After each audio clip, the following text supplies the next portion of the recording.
Hoje, a gente vai mergulhar em uma das estruturas de dados mais elegantes e mais importantes da computação. É uma daquelas coisas que, sem a gente perceber, mantém o nosso mundo digital funcionando de um jeito rápido e super eficiente. A gente está falando das árvores rubro-negras. Alguém já parou para pensar nisso? Como é que sistemas gigantescos com milhões e milhões de informações conseguem encontrar, inserir ou apagar um dado específico numa fração de segundo? A resposta está num truque mas muito inteligente de balanceamento. Bom, para entender por que as árvores rubro-negras são tão geniais, a gente precisa primeiro entender o problema que elas resolvem. E esse problema, acredite, é um desequilíbrio que pode ser bem catastrófico. Dá uma olhada nisso aqui, à esquerda. A gente tem o que pode acontecer com uma árvore de busca binária comum se os dados forem colocados em ordem. Por exemplo, ela vira praticamente uma lista, uma tripa reta e longa. Para achar alguma coisa aí, seria como ler um livro do começo ao fim, um por um, lento demais. Agora à direita, tá o ideal, uma árvore cheia bem distribuída, onde cada passo na busca já elimina metade das possibilidades, muito, mas muito rápido. E essa diferença visual tem um impacto gigantesco na performance. Falando tecnicamente, o pior caso de uma árvore padrão é o que a gente chama de O de N. Isso significa que o tempo de busca cresce na mesma proporção que o número de itens, e uma árvore balanceada garante que a performance de zero de log de n. A diferença entre os dois é a diferença entre o piscar de olho e ficar esperando a eternidade. Tá, então como a gente garante que a árvore nunca vai virar aquela tripa lenta e comprida? E é aí que entra a nossa heroína da história, a árvore rubro-negra, com uma solução incrivelmente esperta para o problema do desequilíbrio. No fundo, é uma árvore de busca binária com um superpoder. Cada pedacinho de dado, cada nó, é pintado de vermelho ou preto.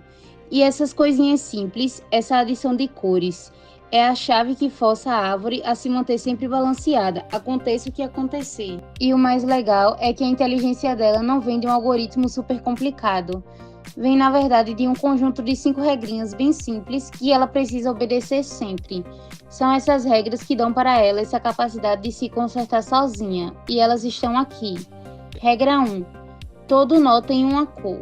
Ou é vermelho ou é preto. 2. A raiz, lá no topo, é sempre preta, fechado. 3. As folhas, que são tipo uns nós vazios no final dos galhos, também são pretas. E aí vem as duas regras que são pura mágica, a 4 e a 5. Elas são o coração de todo esse mecanismo. Vamos focar na regra mais fácil de entender, a número 4. Eu gosto de chamar ela de regra do semáforo, e já vai dar para sacar o porquê. Ela diz basicamente que um nó vermelho nunca pode ter um filho vermelho. Olha que genial a simplicidade disso. Se tem um nó vermelho, é como um sinal vermelho. Pare. Os próximos nós, os filhos dele, têm que ser pretos. É proibido ter dois vermelhos, um atrás do outro no mesmo caminho. Isso, na prática, impede que se formem aqueles galhos compridos e vermelhos que desequilibram a árvore toda. A quinta regra é igualmente brilhante. Ela garante que, não importa o caminho que a gente pegue do topo até a base, a gente sempre vai passar pela mesma quantidade de nós pretos. Como dá para ver no exemplo, todos os caminhos têm exatamente 2 nós pretos. Isso força a árvore a manter uma altura parecida em todos os lados. Ela não fica pernuda, certo? Mas e aí? O que acontece quando a gente adiciona um nó novo e sem querer quebra uma dessas regras? A árvore não entra em pânico, não. Ela tem um movimento especial para se arrumar, as rotações. Uma rotação à esquerda é como um pequeno passo de dança. Olha só o antes e depois. O nó da direita sobe e vira um novo pai, e o antigo pai desce para virar o filho esquerdo. É um rearranjo bem simples que conserta a estrutura localmente para restaurar o equilíbrio da árvore inteira. E o melhor, sem bagunçar a ordem dos dados. A rotação à direita, como o nome já entrega, é exatamente um movimento espelhado.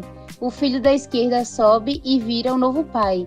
Com essas duas ferramentas simples e mais uma mudancinha de cor aqui e ali, a árvore consegue consertar qualquer quebra de regra e se manter sempre balanceada. Tá, Mas no final das contas, para que serve toda essa complicação de cores e rotações? A resposta é uma só, e é linda: performance garantida. E este gráfico aqui mostra o resultado de forma gritante. A barra alta é o pior pesadelo de uma árvore comum, onde o tempo de operação simplesmente explode. A barrinha ali embaixo, essa é a garantia da árvore rubro-negra. Não importa o que aconteça, a performance se mantém rápida e, o mais importante, previsível. É isso. O de log de N, essa é a grande promessa. É por isso que essa estrutura de dados é tão essencial. Ela nos dá toda a eficiência de uma busca binária, só que sem o risco do desastre e do desequilíbrio. E não vai pensando que isso é papo de academia, de livro, não. Esse algoritmo está por toda parte. Ele é a base de estruturas de dados que todo mundo usa em Java e C++. Ele gerencia processos lá no coração do Linux, acelera as buscas em banco de dados e até organiza objetos em cena de jogos. É a espinha dorsal de muita tecnologia que a gente usa todo santo dia. Se a gente tivesse que resumir essa ópera toda numa frase só, seria essa: o balanceamento inteligente por cores é a prova de que uma ideia simples, quando combinada com regras poderosas, pode gerar um resultado incrivelmente eficiente. Agora vou executar o código para demonstrar o sistema.